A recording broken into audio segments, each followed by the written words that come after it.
Hello friends. आज हम करने वाले हैं 12th HSC बोर्ड केमिस्ट्री का चैप्टर नंबर 4 जो है केमिकल थर्मोडायनेमिक्स। ये पूरा चैप्टर मैं छोटे छोटे पार्ट्स में अपलोड करूँगा। तो अब बिना टाइम वेस्ट के हम शुरू कर लेते हैं। ओके सो केमिकल थर्मोडायनेमिक्स में 3 टाइप के सिस्टम्स होते हैं: ओपन, क्लोज्ड, आइसोलेटेड। पहला है ओपन। ओपन सिस्टम में क्या होता है, वो जो सिस्टम होता है वो सराउंडिंग्स के साथ सिर्फ एनर्जी एंड मैटर एक्सचेंज करता है। सिर्फ नहीं, मतलब दो ही चीज़ें हैं, ठीक है। तो एनर्जी एंड मैटर एक्सचेंज करता है। वेर एज क्लोज सिस्टम में सिर्फ एनर्जी एक्सचेंज करता है सिस्टम सराउंडिंग्स के साथ। अब आइसोलेटेड में अलग है थोड़ा।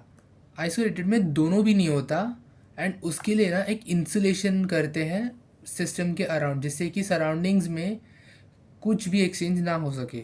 अब इसका एग्जांपल मैं देता हूँ। अगर हम एक कप ऑफ कॉफ़ी लेते हैं, तो अगर हम उसे कवर ना करें तो it is an example of open system, क्योंकि वो जब इवेपोरेट होता है तो उससे थोड़े से वेपर वेपर चला जाता है ना उससे, तो उसका मैटर चला गया वो वेपराइज होने की वजह से। एंड उसका जो हीट एनर्जी वो रिलीज़ कर रहा है उसकी वजह से एनर्जी भी चला गया, तो उसने सराउंडिंग के साथ heat and energy and matter दोनों एक्सचेंज किया। अब हम क्लोज के बारे में बात करते हैं। अगर हमने उसी कप ऑफ कॉफ़ी को कवर कर दिया विद अ सॉसर, सॉसर मतलब वो कवर करने के लिए होता है ना प्लेट जैसा, ठीक है। तो अब कवर करने की वजह से वो वेपराइज नहीं होगा, और अगर वेपराइज नहीं होगा तो मैटर एक्सचेंज अभी नहीं होने वाला, पर हीट अभी भी रेडिएट करेगा एंड वो एस्केप भी करेगा इनटू द सराउंडिंग्स। इसकी वजह से इसमें सिर्फ एनर्जी एक्सचेंज होता है सराउंडिंग्स के साथ। पर आइसोलेटेड आइसोलेटेड अभी हम लोग को पता है मिल्टन के कैसे बॉटल्स आते हैं जिसमें हम लोग गर्म पानी को गर्म और ठंडे को ठंडा रख सकते हैं, क्योंकि उसको आइसोलेट किया रहता है फ्रॉम द सराउंडिंग्स। वैसे ही हम अगर उस कप ऑफ कॉफ़ी को जो सॉसर से ढका हुआ है उसको आइसोलेट कर दे कि उसके अंदर बाहर कुछ आ जा नहीं सकता, वैक्यूम चेम्बर, तो फिर एनर्जी एंड मैटर दोनों भी एक्सचेंज नहीं होगा, तो वो हो गया हमारा आइसोलेटेड सिस्टम। अगर आप इस सेंटेंस में लिख दोगे तो भी आपको मार्क्स मिल जाएगा एग्ज़ाम में। अब उसके बाद आता है प्रॉपर्टीज़ ऑफ सिस्टम। इसमें 2 टाइप के होते हैं: extensive property and intensive property. Extensive का मतलब होता है कि वो जो सिस्टम है ना उसमें कितना अमाउंट ऑफ मैटर है उस पर डिपेंड करता है ये प्रॉपर्टी। मतलब मैं भी एग्जांपल लेता हूँ कि वॉल्यूम। अब वॉल्यूम, किसी भी चीज़ का वॉल्यूम, अब वो उसके उसमें कितना मैटर है उस पर तो डिपेंड करता ही है ना। इसीलिए अगर हम उसको सिस्टम मान के चले तो फिर उस सिस्टम के अंदर कितना मैटर है वॉल्यूम उस पर डिपेंड करता है। अभी समझ लो हमने हमने लिया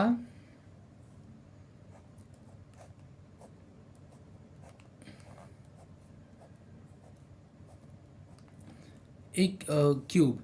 ये क्यूब हमारा सिस्टम हो गया एंड इसका जो वॉल्यूम है इसमें कितना मैटर है उस पर डिपेंड करता है, ठीक है। इतना ही है। तो ये हमारा एक्सटेंसिव प्रॉपर्टी था। और जो इंटेंसिव है वो इसका टोटली ऑपोजिट है। इसमें क्या होता है कि इसमें जो सिस्टम के अंदर मैटर है उससे इसको फ़र्क ही नहीं पड़ता।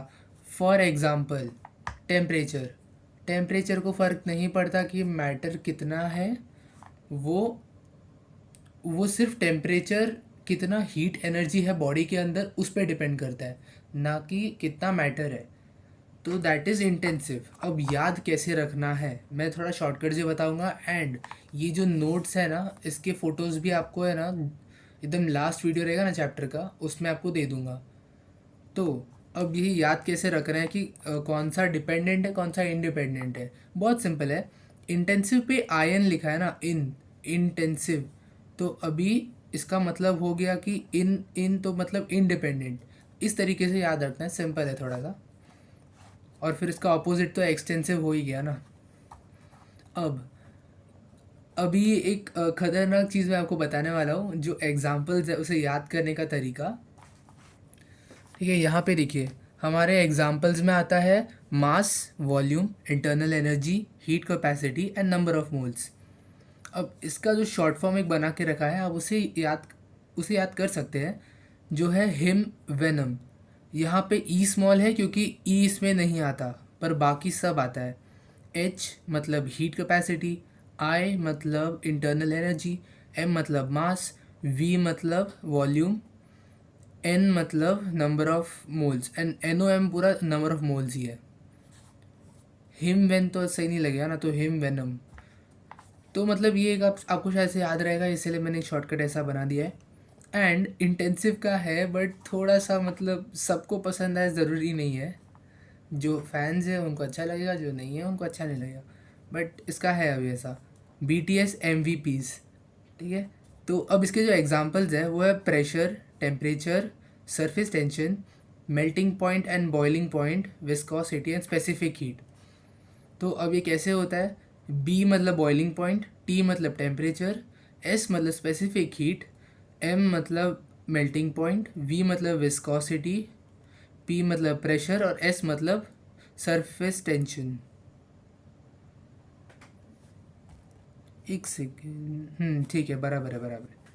हाँ, तो फिर अब ये दो शॉर्टकट्स आपको जो है ना, अगर आपने थोड़ा सा याद कर लिया ना, तो बस हो गया। आपको याद करने का थोड़ा सा एफर्ट कम हो जाएगा ये एग्जांपल्स। एंड अगर आपको समझ में नहीं भी आता है, तो आप कोई भी एक रैंडम, मतलब अभी आपका बेसिक क्या होता है, तीन: प्रेशर, टेम्परेचर, वॉल्यूम। इस चैप्टर में उसी पे सब बेस है। तो अब वो एक देखो ना फिर, कि इसमें सिर्फ वॉल्यूम एक ऐसा है जो मैटर पे डिपेंड कर रहा है, बाकी दोनों तो कर ही नहीं रहा है ना। तो ये तीन बेसिक में से एग्जांपल्स उठा लो, बस हो जाएगा। ज़्यादा से ज़्यादा दो पूछेंगे, और मास का तो आप निकाल ही लोगे ना, तो ठीक ही है। मास तो आपको पता है, तो लाइक बेसिक एग्जांपल्स भी है इसके अंदर, जो आप बिना याद किए भी निकाल ही सकते हो। अब हम आते हैं मेन टॉपिक पर। इसका एक सबसे पहला इम्पॉर्टेंट टॉपिक जो है state function and path function. अब हम कंसिडर करते हैं कि हमारा यहाँ पे एक सिलेंडर है और उसके ऊपर है एक मूवेबल पिस्टन। हमने इस पे वेट भी रखा हुआ है। अब इसके नीचे जो गैस है ना इसके अंदर, वो है हमारा सिस्टम। उसके अलावा बाकी सब हमारा सराउंडिंग्स है। अब स्टेट फंक्शन क्या होता है? अब ये जो गैस है इसका कुछ प्रेशर होगा, वॉल्यूम होगा, टेम्परेचर होगा। तो P1, V1, T1 और N हमने अज्यूम कर लिया। तो अभी ये हो गया हमारा इनिशियल स्टेट, यानी इनिशियली यानी पहले इसके जो वैल्यूज़ थे, हाँ, प्रेशर, टेम्परेचर, वॉल्यूम के, वो P1, V1, T1 थे। अब ये जो प्रॉपर्टीज़ होते हैं ना, ये जब किसी सिस्टम का स्टेट बताते हैं, जैसे अभी इनिशियल स्टेट यानी पहले कैसे था, हाँ, तो वो उसका स्टेट है ना, कि वो किस स्थिति में है। तो जब ऐसे प्रॉपर्टीज़ स्टेट बताते हैं किसी भी सिस्टम का, तो उसे बोलते हैं स्टेट फंक्शन। ठीक है, अब ये प्रॉपर्टीज़ क्या कर रहे हैं? सिस्टम के बारे में हमें बता रहे हैं, उसके पहले स्टेट के बारे में, कि पहले वो कैसे था, क्या था, वो बता रहे हैं। अब समझ लो मैंने इसे चेंज कर दिया, और अब ये है P2, V2 और T2। ठीक है, अब स्टेट फंक्शन एक्चुअली में क्या होता है?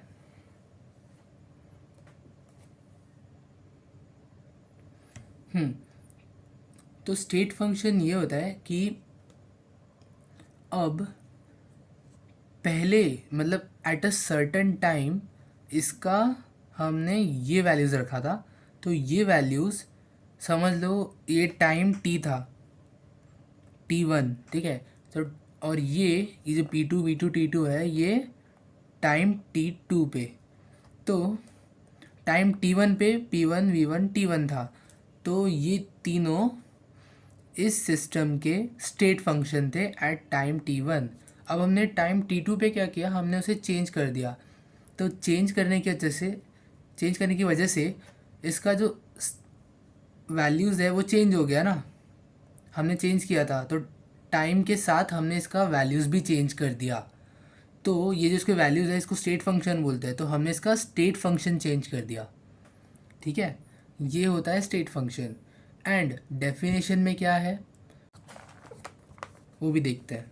हाँ, ये देखिए स्टेट फंक्शन का, the property which depends on the state of a system, यानी सिस्टम का जो स्टेट है उस पर जो प्रॉपर्टी डिपेंड करती है कि अब उस स्टेट में उसके ये उसके वैल्यूज़, मतलब उसका प्रॉपर्टीज़ क्या है, मतलब वही प्रेशर, टेम्परेचर, वॉल्यूम क्या है वो सब, ठीक है, उसका वैल्यू क्या है एक सर्टेन टाइम पे या फिर एक सर्टेन स्टेट पे। And independent of a path followed to attain it is state function. कैसे पहुंचा फ़र्क नहीं पड़ता, बस फाइनल एंड इनिशियल स्टेट पे फ़र्क पड़ता है कि उसका फाइनल क्या है, इनिशियल वो क्या, इनिशियली क्या था, फाइनल क्या है, बस। एंड पाथ फंक्शन बहुत ईजी है कि वो इनिशियल एंड फाइनल पे डिपेंड नहीं करता, वो कैसे हुआ उस पर डिपेंड करता है। अभी हमने प्रेशर 1 बार से 2 बार कर दिया, तो कैसे किया उस पर डिपेंड करता है, इसीलिए the properties which depend on the path are called path functions.